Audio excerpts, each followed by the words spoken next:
الحمد لله رب العالمين، والصلاة والسلام على سيدنا محمد النبي الأمي الأمين، وعلى آله وصحبه ومن اهتدى بهداه واستنى بسنته إلى يوم الدين. وبعد، فتابع جميعنا ما حصل للأمريكي من أصول إفريقية جورج فلويد، وكيف أنه مات خنقا تحت ركبة شرطي أبيض.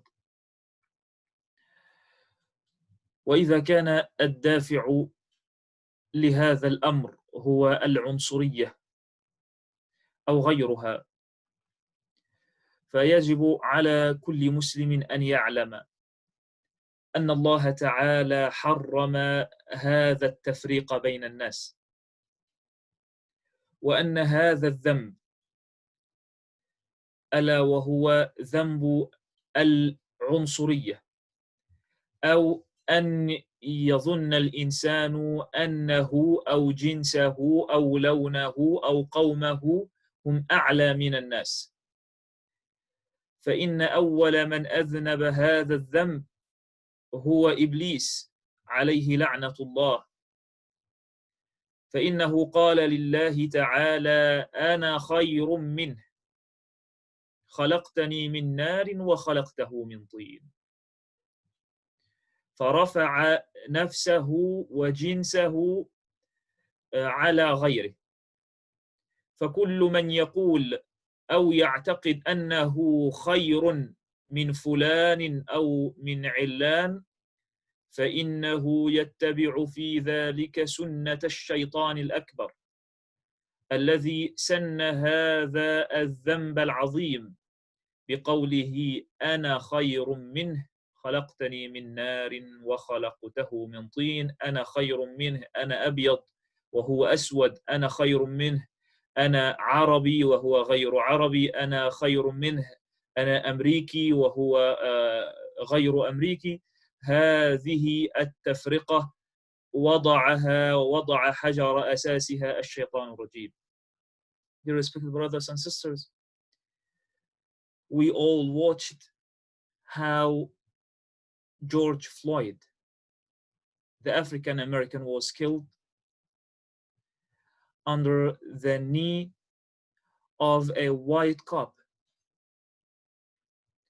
And if it was racism, the reason for that or not, we as Muslims have to know and to understand that our religion prohibits and forbids such act of believing that we are as white or as Muslims or as Arabs or as Asians or as Africans to be superior than any other race, or to think that a color is superior to any other color, or a country is superior to any other country, or ethnicity to be superior to any other ethnicity. The first one who started such major sin was the shaitan. Anyone who believes and thinks of some people or some race are better than others, they are following the sunnah, the way of the Satan. When he said to Allah subhanahu wa ta'ala, أنا خير منه, I am better than him, he is talking about Adam alayhi salam. He's saying, I am better than him. خلقتني من نار, you created me from fire. وخلقته من طين, and he is made out of clay. So this is the first thing to know how or when did this thing start. It started by the shaitan. So it's an evil sunnah. It is an evil way. Sunnah means way. It is an evil sunnah that you are not following the sunnah of the Prophet sallallahu alaihi wasallam. You're not following the sunnah of Allah subhanahu wa ta'ala. Now you are following the sunnah or the way of the shaitan.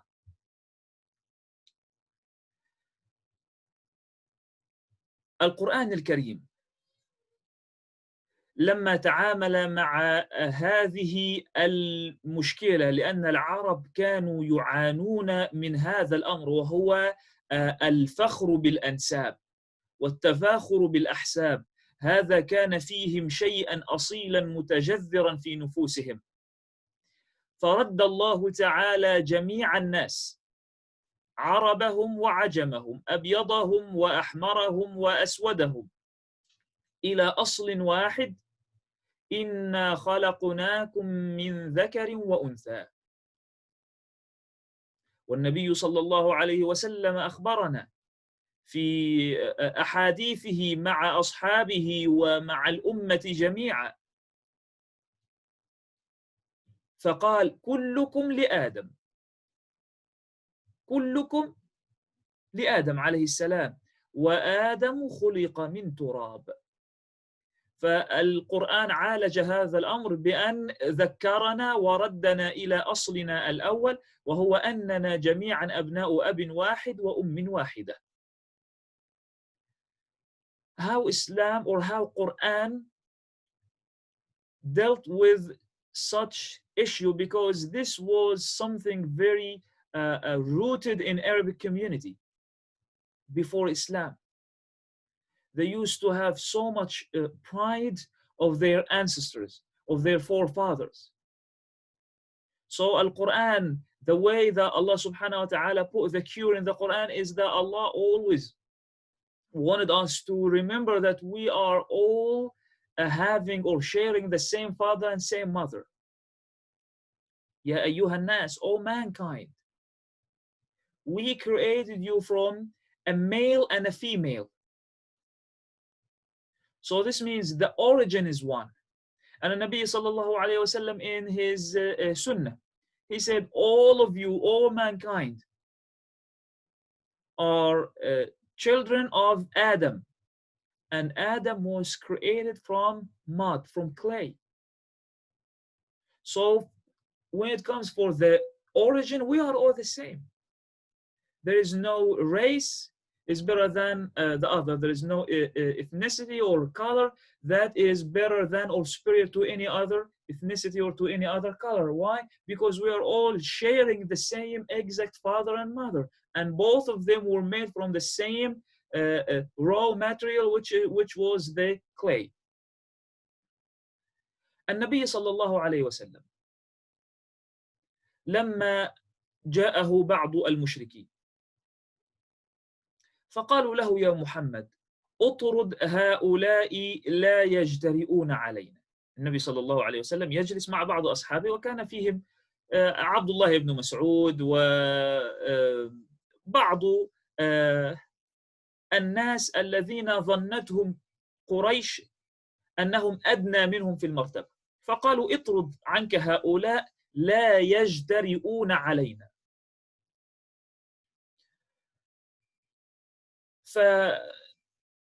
فالنبي صلى الله عليه وسلم كأنه يعني أعطى الأمر بعض التفكير، كأنه فكر في هذا الأمر لكي يجد له حلا. فنزل عليه قول الله تعالى: ولا تطرد الذين يدعون ربهم بالغداة والعشي يريدون وجهه. إياك أن تطرد عنك هؤلاء. لا تقول: أجعل لهؤلاء مجلس ولهؤلاء مجلس، لهؤلاء يوم ولهؤلاء يوم، من اليوم الأول. وهذا الدين لا يفرق بين الناس، لا أقول بين أتباعه، لا يفرق بين أحد. مع أن الإسلام في هذا الوقت كان ضعيف، والمسلمون كانوا مضطهدون، لكن الله تعالى أرسى هذا المبدأ: ولا تطرد الذين يدعون ربهم بالغداة والعشي يريدون وجهه. And let's go to the practical way of Islam, that how Allah subhanahu wa ta'ala even corrected Muhammad sallallahu alayhi wa sallam about that thing. Sa'd ibn Abi Waqqas is narrating that he said one day, while we've been 6 of us were sitting with the Nabi sallallahu alayhi wa sallam, some of the leaders of Mecca came. And they said to Nabi sallallahu alayhi wasallam, push those people away from you. Kick them out. We want to sit with you. And we don't want them to feel easy with us. We are the leaders and we want to maintain having our superiority, our importance, and our nobility. So we are not ready to sit with those people. If you want us to believe in you and to follow you, you have to keep differentiating between us. We are the leaders and those are the slaves.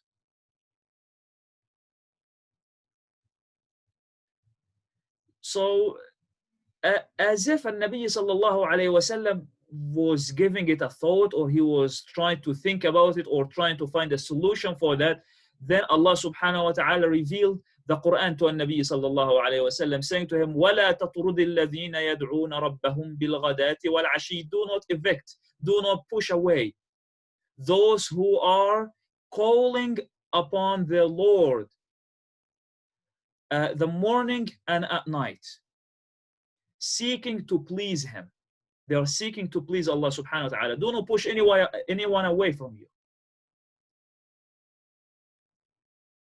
They are all the same. So since day one, even though Muslims were weak, and Nabi sallallahu alayhi wasallam was in need for those leaders of Mecca to support his message and his claim that he is a prophet and what he came with. He wanted the strength and the support of those people to support him. Yet Allah subhanahu wa ta'ala made it very clear since day one that people are all the same. If they are to follow you, they have to sit next to them. Even though this might be a slave and this might be his master, they are equal to Allah subhanahu wa ta'ala. It was world who made these changes, because people were unfair to one another. They made that. But in front of Allah, they are all the same. As Muslims or non-Muslims, everyone are equal in front of Allah subhanahu wa ta'ala and in front of the law. And they all have to do the same thing. So that was very clear since day one in Islam, that Islam is not going to differentiate, Islam is not going to discriminate between not only his followers, because in that Allah said, "Oh mankind." He didn't say, "Oh Muslims."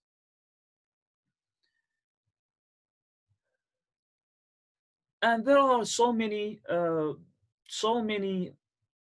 incidents that happened in at the time of the Prophet sallallahu alaihi wasallam, and at the time of the Salaf, and in our early generations. And most of us can recall something of that. But one day, Nabi sallallahu alayhi wasallam, as Jabir ibn Abdullah narrated, that he said one day we were on a campaign or in a battle, and one from the al-Muhajirin, from the immigrants, he pushed a man from al-Ansar, from the people of the Medina. So you have now immigrants and you have the people of the Medina, which is al-Ansar. So when the man was pushed, he said, "Ya lal Ansar." He called upon his people, "Oh Ansar, help me out." And then when the man from al-Muhajirin saw that, then he called upon his own people and he said, "Ya lal Muhajirin." He called upon al-Muhajirin, upon the immigrants. So the Prophet sallallahu alaihi wasallam heard that. And this was a call from the pre-Islamic time. This is how they used to call one another when there is a fight, when there is someone is feeling that he's superior than others and he now needs help. They used to call, everyone would call upon his own people.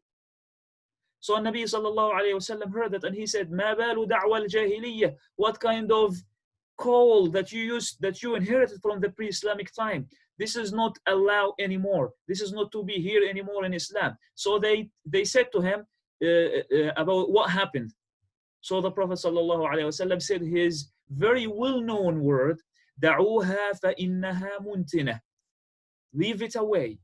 About the racism, about discrimination. He said, leave it away, for it is rotten. This is something that is bad. Anything connected to it is bad. It's rotten. Leave it away. Do not ever make such call that everyone is calling upon his people, upon his family, upon his color, upon his ethnicity, upon his language or anyone. And Nabi sallallahu alayhi wa sallam said this religion is going to cover and contain everyone, no matter what background he's having, what color he or she is having. We are all going to be tracked to Adam alayhi salam, and Adam was created from clay. And at the end of the life of the Prophet sallallahu alayhi wa sallam, fi hajjat al-wada', while he got tens of thousands of people there, they were listening to his last general speech, and he called upon everyone, and he told them that your Father is one, that your Lord is one, your religion is one, your messenger is Muhammad sallallahu alayhi wa sallam, and your Father is one, Adam alayhi salam. All of you are to be tracked to him. Then he said, لا فضل لعربي على عجمي ولا لعجمي على عربي. There is no superiority for an Arab over a non-Arab. Even though he's speaking, the people that they've been there, they've been pure Arabs. 99% of them were Arabs. And he's telling to them. He didn't want to give them what everybody would like to hear. When you are talking to your own people, and you know this is a closed session, you would like to praise them and make them follow you and make them know that you are the best. No, he is giving them the naked truth. That do not think because you are from me and I am from you, I'm going to tell you that you are the best ever. There is no superiority for an Arab over an non-Arab, nor for a non-Arab over an Arab. There is no superiority for a white over a black, or for a black over a white, except with at-taqwa wal-amal as-salih, except with piety and good deed. So the preference, the superiority is going to be for the people with good character, the people who care more, those who share more, those who are having manners and morals. Those are the ones who are the best. Those are the ones in front of Allah. They are the best in front of Allah, not in front of anyone. Those ones on the day of judgment, they will go to the heavens, and other ones who are evil, they will go to the fire. And no one should say that again. Here is one of the discrimination, that how God is discriminating depending on the good deeds. This is the same, and nobody's complaining about when people go to take any test. Some of them passes and some of them fails, and those who fail said no, that's a kind of discrimination. No.